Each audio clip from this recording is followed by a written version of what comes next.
Hello बच्चों, यहाँ दिया है a pan of mass 1.5 kg and a block of mass 3 kg are connected to each other by light inextensible string passing over a light pulley as shown in the figure.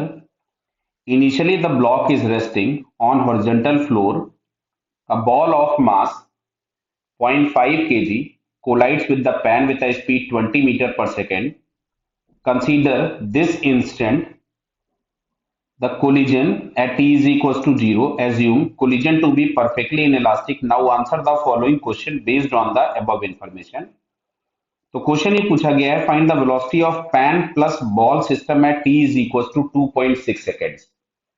Clear. अब इसमें लिखा गया है assume that block comes at instantly rest after striking the floor. तो 2.6 seconds. तो सबसे पहले देखो यहाँ पे जब ये पैन इससे बॉल जो है इस पैन से कोलाइड करेगा तो ये किसी भी v1 से नीचे और ये सेम v1 स्पीड से ऊपर जाएगा. तो ये ऑलरेडी हालांकि हम लोग निकाल चुके हैं v1 कितना होगा, मैं फिर से आपको निकाल के दिखा देता हूं. तो कंजर्वेशन ऑफ मोमेंटम अगर हम लोग लिखे तो m naught v naught is equals to m naught plus m into something v लिख लेते हैं इसको v1, क्योंकि अभी आगे और वेरिएबल की रिक्वायरमेंट होगी तो ऐसा ना हो कि ज्यादा v लिख दिया. क्लियर.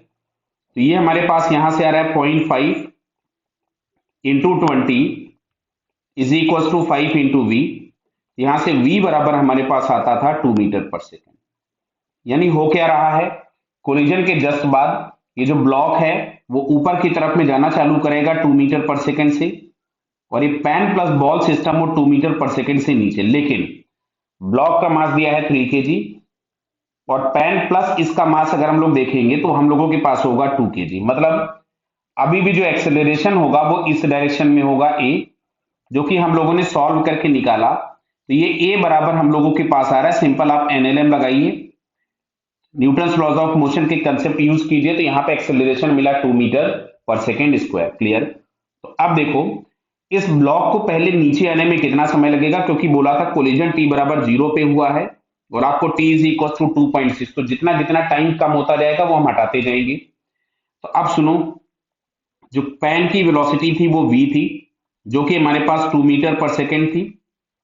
एक्सेलरेशन नीचे की तरफ में था तो इसको मैं लिखूंगा -2 metre per second square. Pan को वापस ग्राउंड पे आने में, ग्राउंड पे आना मतलब s बराबर 0. तो यहां से हम लोग सॉल्व करते हैं तो t इज इक्वल टू हम लोगों के पास आ गया 2 सेकेंड्स. मतलब जो पैन है वो 2 सेकेंड्स के बाद फ्लोर पे वापस आ जाएगा. क्लियर है. यानी अब समझो बात को, at t is equal to 2 seconds मैं अगर इस सिस्टम का डायग्राम बनाऊं तो at t is equal to 2 second से कुछ ऐसा दिखेगा. This is the pulley. Clear बेटा. और ये ब्लॉक है जो कि फ्लोर पे आ चुका है at t is equal to 2 second. समझना बात को ध्यान से. ये मैंने t is equal to 2 second की सिचुएशन बनाई और ये पैन है बराबर. इस पैन में ये बॉल जो है हम लोगों के पास को चिपकी हुई है, स्टिक की हुई है, और ये अभी इस इंस्टेंट पे इसकी वेलोसिटी होगी 2 मीटर पर सेकेंड ऊपर की तरफ में. क्लियर. तो देखिए 2 सेकंड का समय निकल चुका है. अब हमारे पास बचा हुआ जो टाइम है दैट इज 0.6 सेकंड. तो अब सुनो इधर, पहले ये 2 मीटर पर सेकंड से ऊपर जाएगा यहां तक कहीं. तो कितने समय तक ऊपर जाएगा, जितने समय तक ऊपर जाएगा उतने ही समय तक नीचे आएगा. तो अब हम बात कर रहे हैं आफ्टर 2 सेकंड्स. तो इनिशियल वेलोसिटी है 2 मीटर पर सेकंड वर्टिकली अपवर्ड. अभी स्ट्रिंग स्लैक हो जाएगी क्योंकि ये रेस्ट पे आ गया है, और जैसे ही ऊपर जाएगा स्ट्रिंग स्लैक हो जाएगी. तो लगने वाला एक्सेलरेशन केवल ग्रेविटी का बचा. क्लियर. अब अच्छा सुनो, तो इसकी वेलोसिटी 0 होने में जो टाइम लगेगा वो लगेगा v is equal to u plus a t. U plus a t. Clear है. इसको फिर से लिख देता हूं मैं. चलिए, v is equal to u plus a t. तो जितना समय ऊपर जाने में लगेगा उतना ही समय इसको नीचे आने में लगेगा. अब सुनो इधर, तो v मैंने 0 कर दिया, 2 माइनस 10 इंटू टी.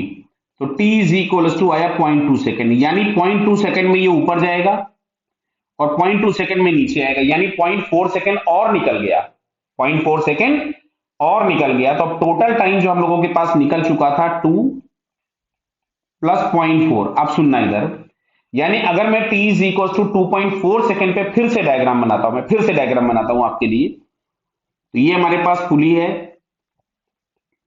ये यहां पे ब्लॉक है, जो कि अभी फ्लोर पे रेस्ट पे है, up to t is equal to 2.4 second, ये यहां पे रेस्ट पे है अभी। लेकिन अब ये जो पैन प्लस पार्टिकल जो हम लोगों के पास इस पे स्टिक किया हुआ था, ये पार्टिकल अब ये वापस आ गया होगा नीचे की तरफ में 2 मीटर पर सेकेंड से। फिर अगर हम देखेंगे तो एक इंपल्स एक्ट होगा बच्चा, जो इंपल्स एक्ट होगा तो उससे फिर ये ऊपर उठ जाएगा। देखते हैं कितना इंपल्स एक्ट होगा। तो इनिशियल मोमेंटम के नाम पे पैन प्लस इसका मैं लिख देता हूं, तो m naught plus m into two is equals to m naught plus capital m into, इसको मैं अब कुछ V1 लिख लेता हूं, ये हो गया था 2, तो 2 into two is equals to 5 into V1, तो V1 इज इक्वल्स टू हमारे पास आ रहा है 0.8 मीटर पर सेकेंड। समझो बात को, 2.4 सेकेंड ऑलरेडी निकल चुके हैं, अभी बचा है खाली 0.2 सेकेंड, यानी अब इस इंस्टेंट के जस्ट बाद मैं ब्लू कलर से बना रहा हूं वेलोसिटीज, तो इसकी वेलोसिटी आ जाएगी 0.8 मीटर पर सेकेंड नीचे, और इसकी वेलोसिटी आ जाएगी 0.8 मीटर पर सेकेंड ऊपर। बट स्टिल एक्सेलरेशन फिर से नीचे ही लगेगा ए, क्योंकि फिर से ये हवा में आ गया। अगर ये हवा में आ गया तो सेम सिचुएशन ऊपर वाली हो जाएगी, और एक्सेलरेशन वापस से हम लोगों के पास आ जाएगा कितना, 0.2 metre per second square downwards. But बराबर समझ में आ रहा है।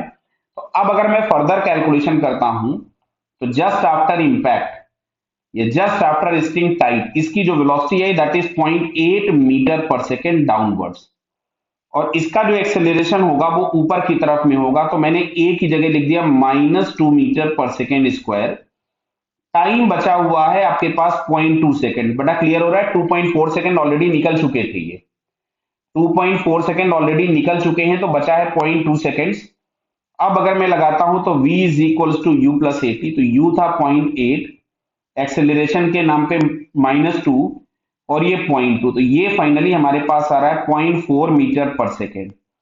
और हम लोगों ने नीचे की तरफ में प्लस ले रखा है, क्योंकि मैंने इस वेलोसिटी को देखिए प्लस लिखा और एक्सेलरेशन को माइनस लिखा है, फाइनल वेलोसिटी प्लस आई, मतलब जो जा रहा है downward with 0.4 metre per second downward.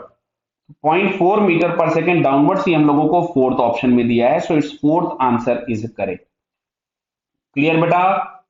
Okay, all the best.